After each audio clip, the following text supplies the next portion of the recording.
Hello, I'm Philip Muggleston, and in this series of videos we're covering the predictive capabilities native to SAP HANA. In this video we're going to look at the AFL wrapper eraser procedure.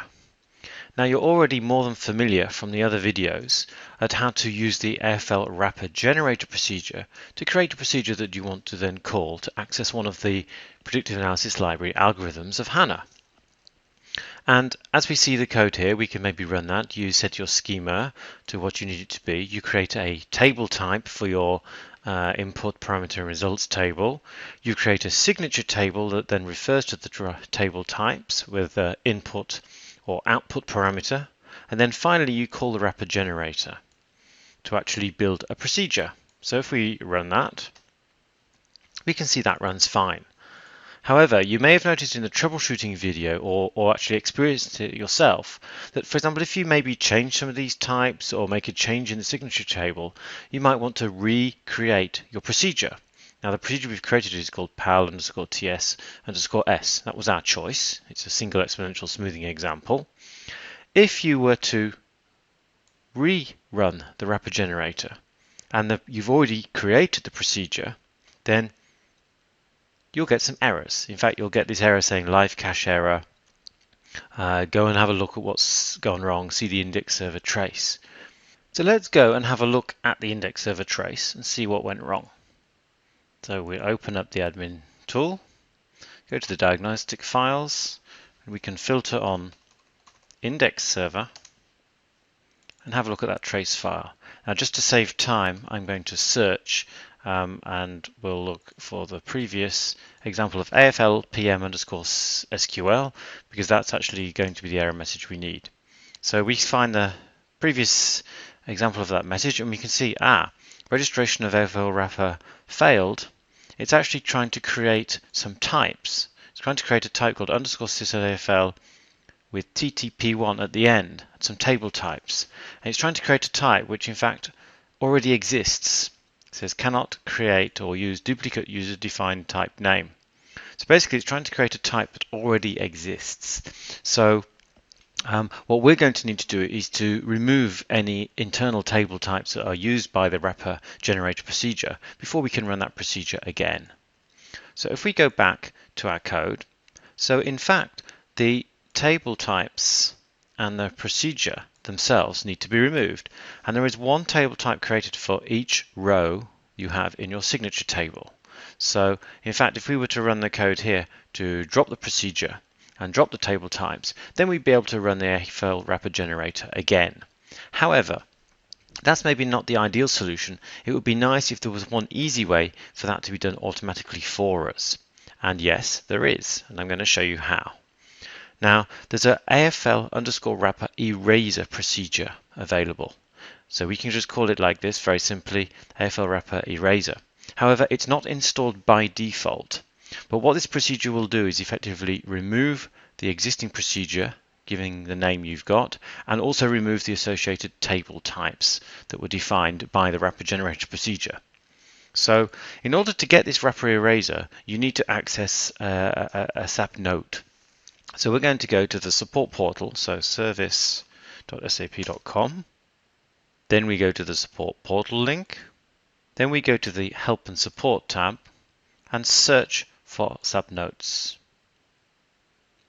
And what we can do, knowing this error, you can search in fact on live cache and duplicate, which relates to the error message we saw, and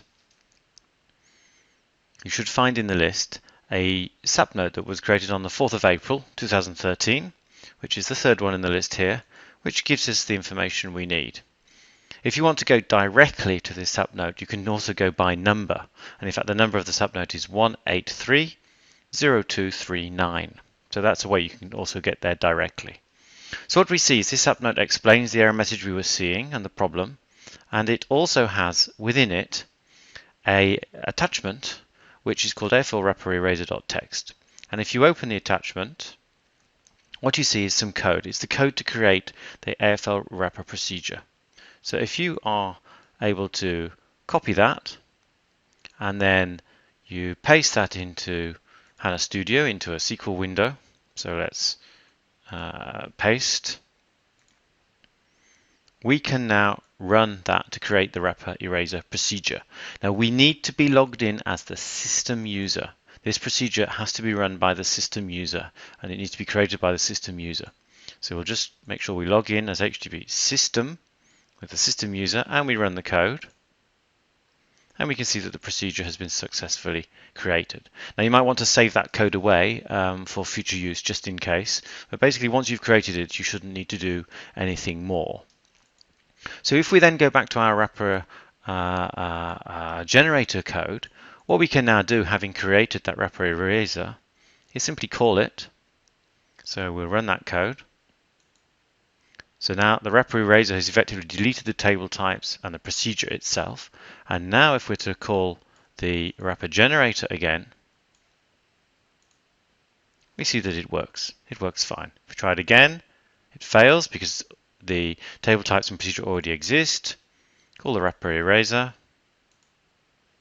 Now we can call the wrapper generator again. Now, in fact, the wrapper generator has been designed exactly in this way to avoid you inadvertently removing existing procedures. You need to explicitly remove the procedure and the associated table types. And the easy way to do that now is using the AFL wrapper eraser procedure. Now the system user obviously can run this, and the procedure runs, same as the generator, runs as the system user. However, if it's a non-system user that's actually building the application, for example, we have a user called, we can maybe create a user called PalDev for being our development user, and we just create our user as PalDev, okay, and save. What we need to do is to authorize the PalDev user to use the wrapper eraser. Now, we've already mentioned in a previous video how to do that for the wrapper generator, and it's basically the same thing. So actually this code below is a very easy way to do it. It's simply a grant execute on system.fl_wrapper_eraser, which is the name of the eraser procedure, to, and then the name of user. And we just created a user called PalDev, but that could be any name you want. So if you then issue that grant, if you were to log in as the pal_dev user in HANA Studio, that user would then be able to call the AFL wrapper eraser procedure themselves. So now we've seen how to simplify and work more easily with the wrapper generator by taking advantage of the new AFL_wrapper_eraser procedure.